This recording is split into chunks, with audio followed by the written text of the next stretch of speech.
On this episode, we take the opposite position of our merit badge episode to go over some offenses that will get you a demerit. So if you've ever seen a long-timer doing something culturally foolish or ill-advised in Thailand, you'll dig this episode of the Bangkok Podcast.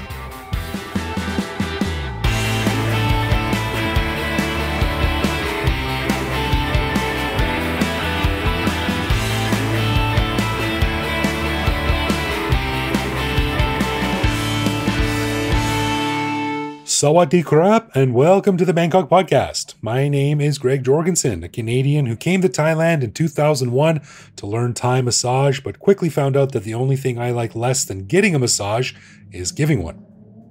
Dude, that's not very romantic. You should learn how to give a massage. No massages for you. I'm cutting you off. And I'm Ed Knuth, an American who came to Thailand on a one-year teaching contract 23 years ago. Fell in love with knowing that if I ever have to pay a bribe in Thailand, it will probably amount to less than $10. So I never left.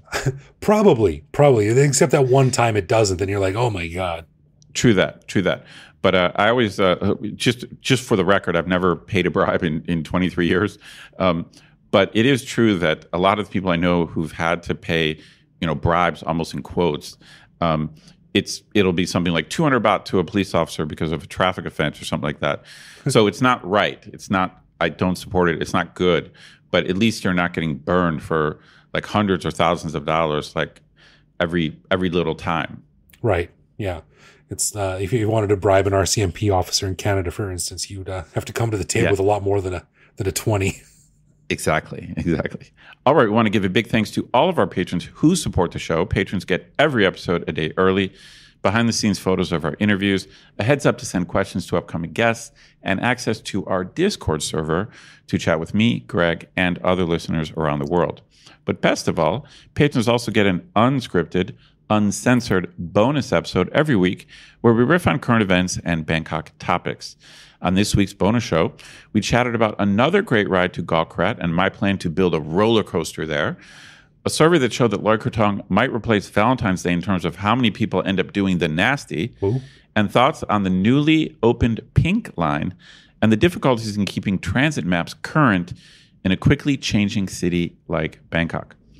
To learn how to become a patron and get all this good stuff, plus full access to all of our bonus and regular back episodes, over 700 in total, click the support button at the top of our website. That's a lot of episodes, man. What have we been doing? Heck yeah. All right. Well, before we get started, everyone, you may remember about a month ago, we asked our listeners to take a quick survey so we could find out more about them. And we got about 330 responses, which was pretty cool. And many thanks to everyone who took the time to fill out the questions.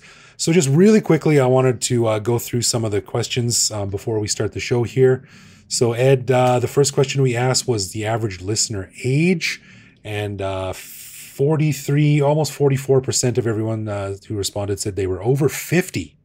So, well, I think it makes sense. We have a lot of listeners who are retirees or long-term expats, so that's not too surprising. Right. Plus, a lot of tourists who are bringing families are also a little bit older. Right. And 25% and 25% said they were between 30 and 39 and 40 to 49.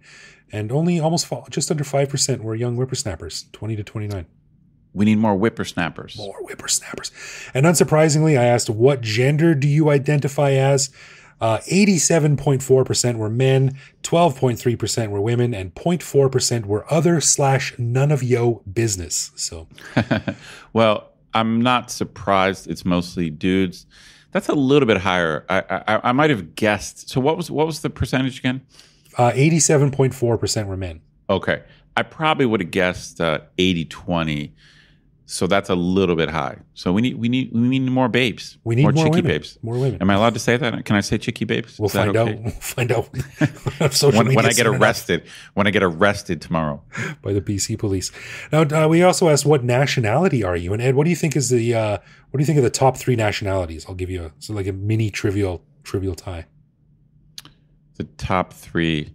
I feel like the U.S. has to be in there just because obviously the show's in English and the U.S. is such a big country and it's popular with, Thailand's popular with Americans. Interesting. I'm going to go U.S. I guess I'm going with the easy. U.S., U.K., Germany. Pretty good guesses. U.S. 31.4%, United Kingdom 13.5%, and Australia 9.5%. Oh, Australia. Yeah, I guess that would have been another gimme. Yeah. It's funny. I don't meet that many Aussies here, but I know a couple. I'm friends with a few, and it's not close to Thailand. That's the deceptive thing. It's pretty far away, but they're far away from everything. So, right. So if they want to come to Asia, or if they want to travel somewhere, it's like Asia's close, kind of their closest destination, even though it's still pretty far away. That's right. And unsurprisingly, 67% of our listeners live in Bangkok. Yeah, that makes sense. Yeah. And the last question I'll cover here is what really I found most interesting. The question was, do you prefer chat shows or interview shows? And 49.7% said interview and 50.3% said chat. So almost right down the middle. Oh, wow. I like that. That's actually heartening because I've talked to some listeners with strong opinions about this. And it's funny that maybe these are listeners who are just being polite, but I've had 2 or 3 listeners tell me that they really like the chat shows better than the interview shows. Mm-hmm. So the fact that half the people said interview, that makes me feel better. Because you and I have talked about this many times. That the problem with interviews is that they're more narrow, and so there's a danger of just turning off listeners who just don't care about that topic. Yeah. And I do that too when the podcast I listen to, like even if I love the podcast, if it's a guest I'm not interested in hearing about, I won't listen to it. That's right. So actually that's quite heartening. I like that it's 50-50 because we try to divide the shows roughly 50-50 between them. So we're crushing it. And there's a few more responses in there, but I'm going to put all of these little pie charts I made up on the website for this episode. So if you go to bangkokpodcast.com for this episode, you can see the full list of all the questions we asked there and the results that we got back from our listeners. Again, thanks to everyone who took a few minutes to fill that out. It was really interesting. For sure. Alrighty, on this episode, we thought it would be fun to do a bit of an anti-show, not a show about ants, but the opposite of a show that we've already done. Now, you may remember in Season 5, Episode 29 and 60, we did Part 1 and 2 of Expat Merit Badges. That is, special recognition for doing things that the average tourist or short-timer would probably never do. So this week, we thought it'd be fun to go over a few DEmerit Badges, things that, at least in our eyes, would get you a yellow card from the expat authorities, things that right away peg you as someone who doesn't know how to respect Thai culture, someone who is too foolish to care, or someone who just deserves a kick in the pants for their noob dumbassery. Now, none of these things should be taken to mean you're a lost cause. After all, we've done a few of them ourselves, as we'll see, but they should be seen as a learning moment, a faux pas that causes you to take a minute and reflect on what a dork you're being and try to improve. So, Ed, what are your thoughts on this process here? I love this topic. I love the use of the term faux pas because, what is a faux pas? It kind of depends on what society you're in and who you are. What is a faux pas? What's a faux pas for a 50-year-old is not necessarily a faux pas for a 9-year-old. So I like the fact that as expats, long-term expats, we got standards. Like we got game. We got game. And so you can't be lame. You can't be here 6 years and be making newbie mistakes. So right. I like this. I'm a man of standards. Damn it, I've got standards. So I have no problem throwing shade on long-term people who make these types of mistakes. So actually, you and I just came up with 7 or so of these things, but I'm sure there's many more. So listeners, if you have any other ideas, we'd love to do a future show on this. But let's just give you what Greg and I came up with at first. Yeah, and like on a little bit more of a serious note here, you and I have debated this before. I think as expats, any expat in any country, I think to a certain degree, we are all ambassadors for all expats. So it's on us to act appropriately and not make dumb mistakes, especially if they're culturally inappropriate mistakes. So I think if you keep doing these things, eventually you're going to start seeing your, your community respect being shaved down a little bit. So you got to take these seriously sometimes. Yeah, I mean, I don't feel like I represent other expats, but I get your point. I do feel embarrassed when I see expats doing stupid things. Yeah. So I'm like, dude, you're making us look bad. So I understand your point. Right. It's horrible. Like, this is completely random, but I just saw on the news, and it was some drunken white guy just walking around naked in Pattaya. It's like 3 a.m. and he's just drunken guy stumbling down the street like blah, and it's like, you know what I mean? And it's just the perfect cliche. Just naked and drunk, 3 a.m. old white guy with a big belly. Oh my god! Like we don't need that. I don't think we need that, Craig. I don't want to see it. I see that whenever I look in the mirror. I don't want to see it outside. So yeah, like you said, we got a couple of things on a list here. So we're just going to go back and forth. And why don't I take the first one here? The first one, of course, we have to go with the granddaddy of all ways we can identify a tourist from 100 yards: wearing elephant pants. Yeah, I got to admit, I have worn them. Like in the first year that I was here, I sometimes wore elephant pants. I just thought they were comfortable. And I never looked at elephant pants and said, "Hey, this is cool." So I never made that. I never made that mistake. But I thought they were comfortable. And then, but over time, you kind of realize that it's such a cliched thing. It's such a stereotypical thing for tourists to wear, or at least short timers, that I just kind of put those away. I folded them up, put them in the drawer, never touched them again. Right. I'd give you 6 months in country before you have to learn to stop doing this.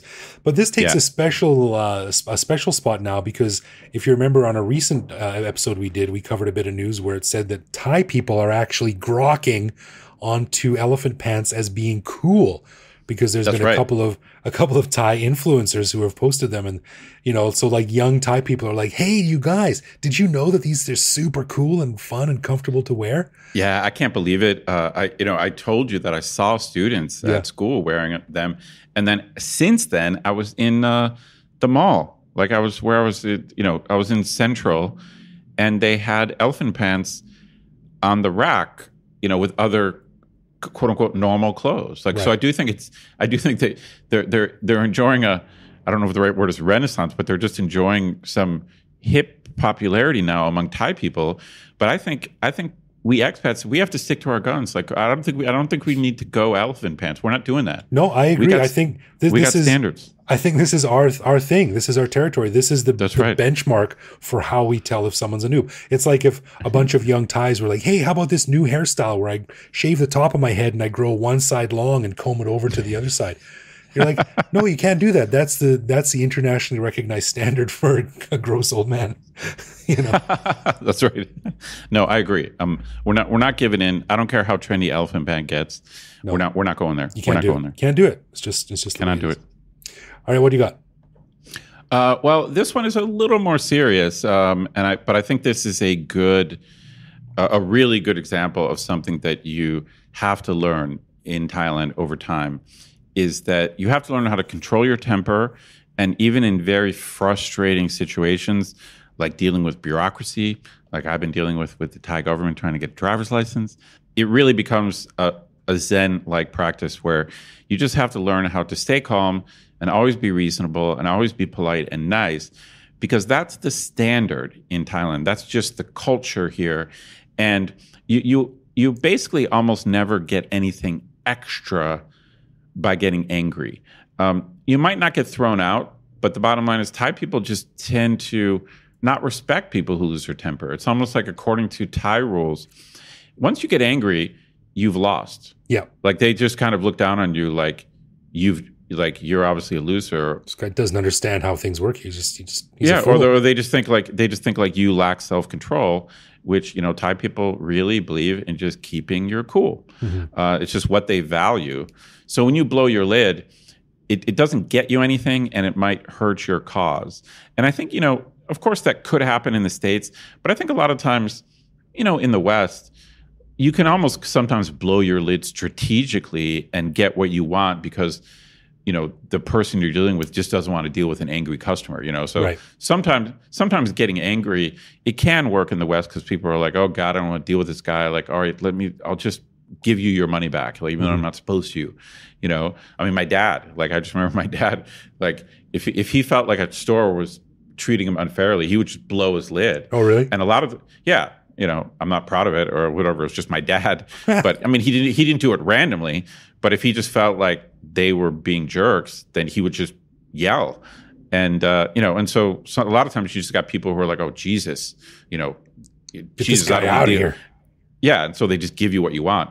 But it doesn't really work that way in Thailand. Like like anger and temper, it's not a good strategy. Like either whether it's natural or strategic, it's just not the way they interact here. I think in general, probably they're going to look down on you and be less likely to give you what you want. Yeah, and I've been guilty of it many times. Where you just, I mean, sometimes you get emotional. You're dealing with something you get frustrated. You get frustrated, and you have an outburst. And it's especially bad when it's at a place where you have to go back to, or they're going to get to know you, or they already do know you. Correct. Because almost every time it's happened to me, after I've cooled down a little bit, after 10 or 15 minutes, I feel like going back in and saying like, hey, I'm really sorry about that. That was really bad of me. For sure. Like, you want to apologize because you just understand that you've made such a stupid, dumb cultural mistake that you need to apologize. Agreed. Yeah. All right. So what do you got? Well, the next one is something that just popped into my head. And this is something that, I mean, it's something I think that a lot of people do. But if it goes wrong, it can go real wrong. And people who are experienced with being an expat, this should not be a problem you have to deal with. And that's riding a motorbike without proper insurance. Oh, correct. Obviously, we've done a show on it, but that is a bad mistake for a long-term expat. I mean, it's a mistake for tourists, but I do feel bad for tourists who either don't know how the laws work or they thought their travel insurance covered rental of a motorbike. You know, There's a lot of people that get travel insurance and they think it covers things like renting a motorbike, and a lot of times it does not. So I feel bad for tourists, but once you've been here, again, 6 months to a year, you got to add that to your game. You have to know you got to take care of that. And there's different ways to take care of it. You know, whether, you know, sometimes when you rent a motorbike, they give you an option to buy insurance. But then, of course, if you've been here long term, you want to make sure that your medical insurance or whatever your insurance covers for motorbike accidents. Yeah. Like the bottom line is, if you're driving a motorcycle and you're not properly insured, any accidents you get into, you're on your own. Insurance just won't cover you, won't touch you. That's right. And I learned this lesson from my first job in Thailand. I thought I had really good insurance, and I was in a minor motorbike accident. And I was just kind of, in this case, it wasn't a lot of money where I had to have the insurance pay. It was a few $1,000, but I was like, oh, I've got insurance. Mm-hmm. And then I found out that there was a disclaimer. Oh. Like I didn't know anything about it, but my insurance actually said specifically motorbike accidents are excluded, like all of them. Luckily in my case, I didn't need the insurance for that, but I learned a lesson about that. And I later talked to my company, and they talked to the insurance company, and you can pay extra for a rider. So if you want motorcycle coverage, you had to pay more money to get the motorbike coverage. Yeah.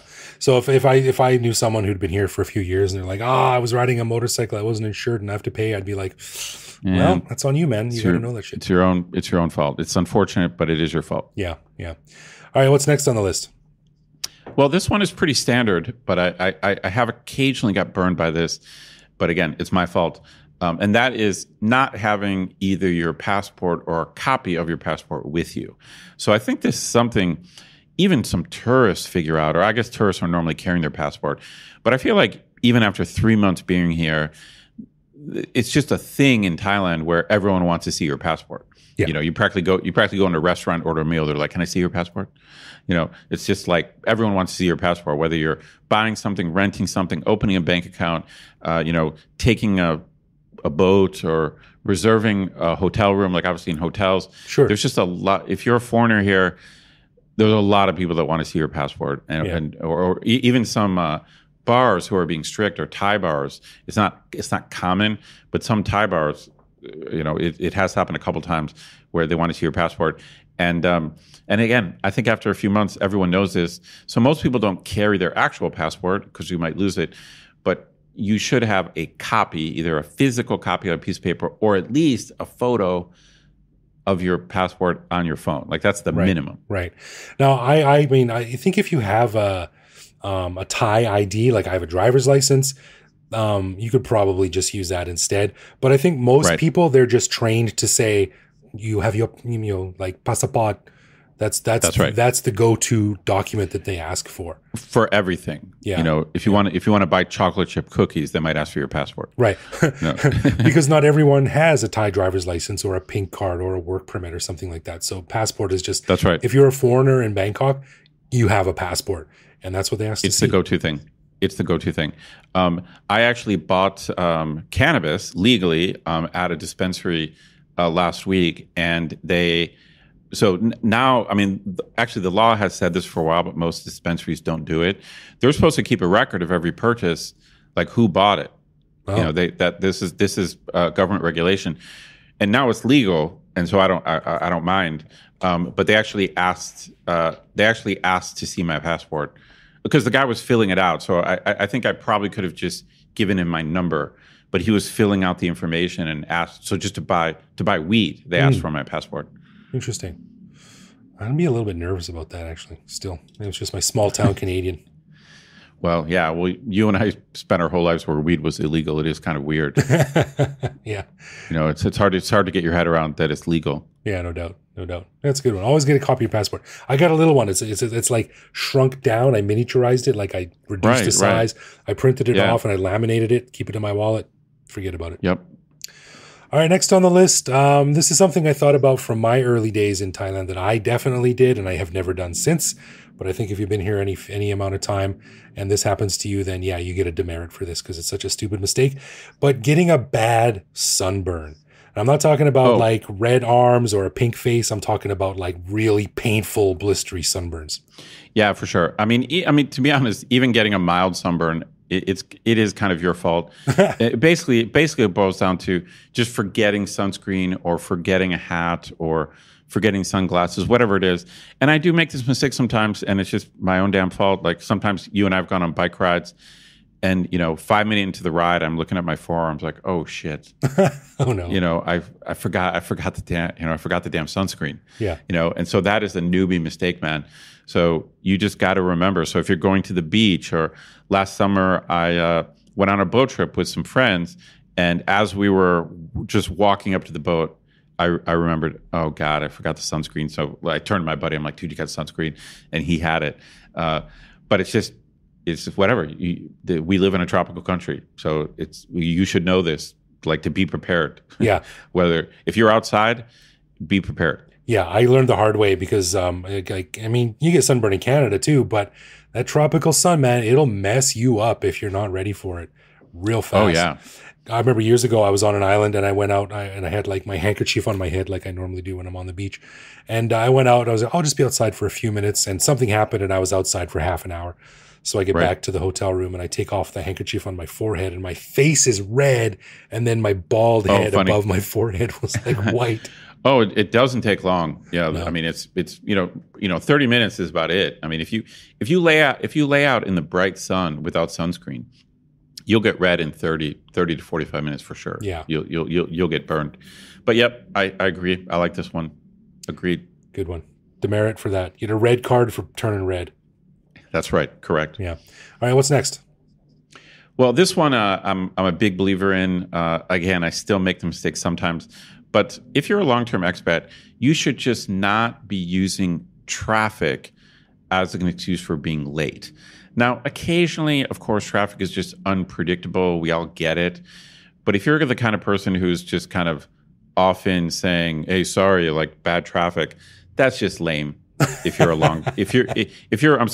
a long-time resident of Thailand, and I say this to my students, like obviously it applies to my students.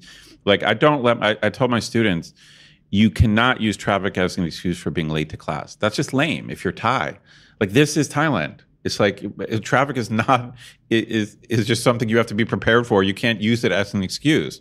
And so, the longer you stay here, you have to accept this, that you can't use traffic as an excuse. You have to plan ahead, leave early, take the MRT, whatever it is. It's just lame. to use Right. traffic as an excuse. I think there's a little bit of a caveat here. I think everyone should get like some get out of jail free cards for this. I don't know, like 2 a month or something like that. But Well, no, I agree. I mean, it can be frustratingly unpredictable. This is what I always say about Thai traffic is that it's not just bad because it's bad. It's bad because it's somewhat unpredictable. It drives me crazy sometimes where, I'm experienced, right? And I take cabs all the time, and sometimes it just doesn't make sense. I'll think to myself, okay, it's Tuesday at 10 a.m. and I'm going from here to here. It's going to be fine. It's Tuesday at 10 a.m. right. And then bam, you hit the wall, and I'm like, oh my God. Right. Or sometimes it's unexpected. You're going to an area that you don't know, and it's like 3 p.m. on a weekday, and unbeknownst to you, Right. there's like a school nearby, and That's right. Correct. Lineups of parents being the truth. Sometimes I leave for work in the morning, and usually I get a motorcycle taxi to take me just up the street a little bit. But sometimes, inexplicably for no reason, there's just no motorcycle guys there for 10, 12 minutes or something. Right. Yeah. So I don't think you can't master this. Right.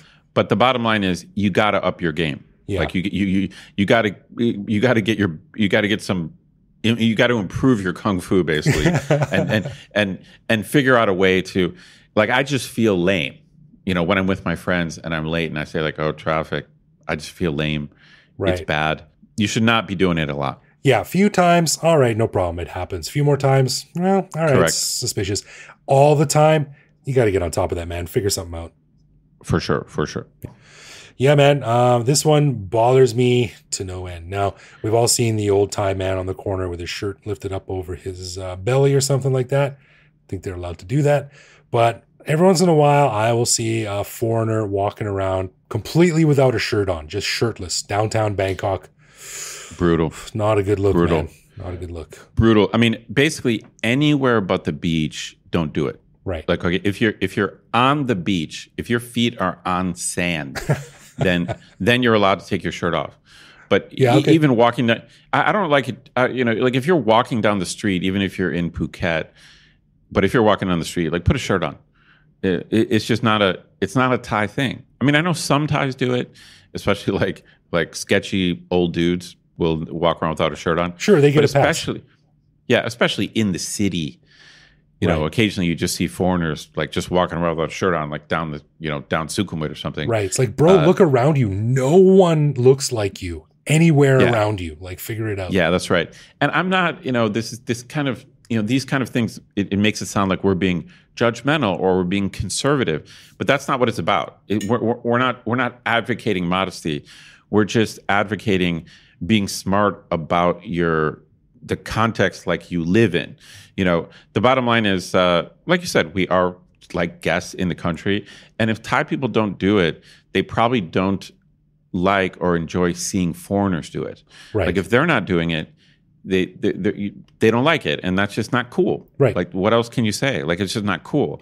And if you're fresh off the boat, if you just got off an airplane, you get a pass for a little while, but you should, again, open up your eyes and realize that, hey, like, I should put a shirt on. Right. Like, you should realize that it's just not a Thai thing. Yeah. And I think if you're in like Daytona Beach, or if you're like in Ibiza or Ibiza, to say it correctly, I think that's probably what most people do. They walk around without their shirts on or in bikinis or something like that. Totally fine. But in Bangkok, don't do it, man. It's an immediate giveaway that you're probably kind of a bore. Yeah, agree. It's lame. Yeah. All right, we got a bonus one here at the end, and this one's a little bit weird, Ed. I'm going to give it to you, but Well, this one, this happens sometimes. Okay, so we know that we live in a bum gun culture. Yeah. Okay, and we've discussed the pros and cons of the bum gun. I mean, I think if you give the bum gun a try, and it's a little bit weird at first, it's just kind of a superior system. I agree. It's just better. Once you go bum gun, you never go back. Yeah, it does take a while. There's a learning curve, whatever. But I think I'm going to guess this has happened to you. But a classic mistake with a bum gun is the water pressure is much higher than you expect, and so you just end up blasting yourself in the butt, or it sprays all over the place, or you get your pants wet. it's like it's not quite exploding, but water pressure in Thailand is shockingly inconsistent. Yes. You know what I mean? It's just like you can squeeze one bum gun or turn on one faucet and it's like a trickle. Yeah. And then another one is just blasting. So this one is you get a red card for not testing an unfamiliar bum gun. You got to test it. Correct. You got to know, always pick up the bum gun first and do a little test. Maybe you got to squeeze it halfway. This might be a halfway bum gun, not a full squeeze. Might not be a full squeeze. Right. So yeah, I think in a second worst case scenario, it squirts up your back or out the side and makes your shirt wet or whatever. The worst case scenario is, of course, hearing someone scream from inside the bathroom. Yeah, you can give yourself a bit of a shock. Let's just put it that way. That's right. So this is a definite noob mistake. I would expect anyone who's been here any amount of time to just put it off to the side a little bit, do a couple of little quick and test those bum guns. That's right. See what you heard it here first. Advice from the Bangkok podcast. Test your bum gun. See what you're in for. So there we go. That's our list of things that would immediately put you on your back foot as someone who is either not respecting Thai culture properly, or is just being kind of a Dorcas and should be a bit more aware about what you're doing and the environment. Up your game. Have some self-respect. Any of these, you get a demerit from the Bangkok podcast. Correct. But I want to hear listeners' ideas, because I want to do. I like this topic, and so I want to hear listeners' ideas for demerits like this, because I think this should be a series. Yeah. Just like we need, we haven't actually done a merit badge show in a while, so we need to do another merit badge show. So send us your ideas for merit badges, but also demerits as well. Yeah, if they're good enough, we'll do a second one. Thanks. All right, let's get into some love, loathe, or live with, where one of us picks a particular aspect of living in Bangkok, which we then discuss to decide if it's something we love about living here, loathe about living here, or have come to accept as something that we just have to learn to live with no matter how we feel about it. And this week, Ed, it's my turn to throw something your way. All right. I know you're a vegetarian, and I can't remember, though, if you eat eggs or not. Yeah, I mean, I don't eat a lot, so I'm kind of vegetarian leaning vegan, so I do occasionally eat eggs or eat dairy, but not a lot. Okay. So what's your take on unrefrigerated eggs at a store?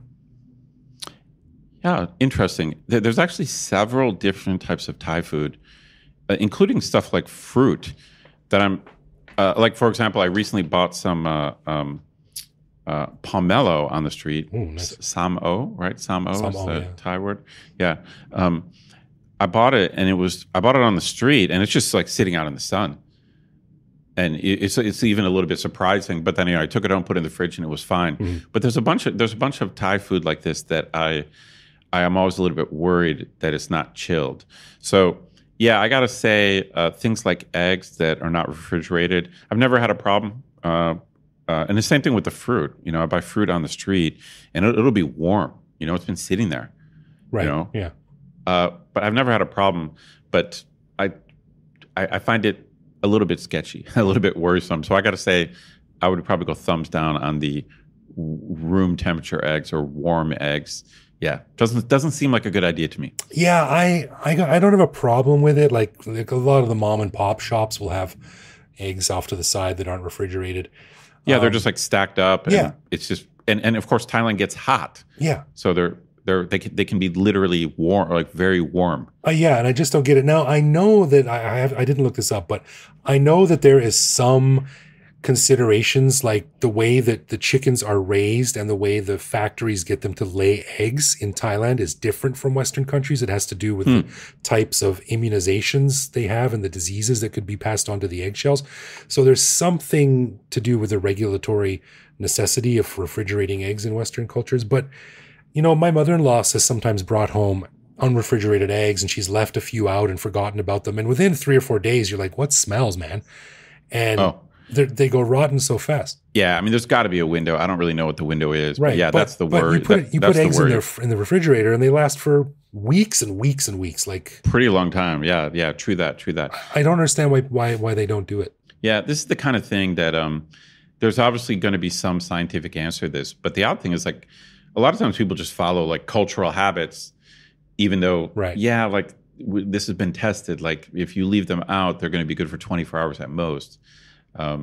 But I guess that's just the way it is. But yeah, it's funny you brought this up because I just bought this huge thing of pomelo, and I was wondering, God, I wonder how long it's been sitting out in the sun. I mean, actually, we weren't quite in the sun. We were on the street, Right.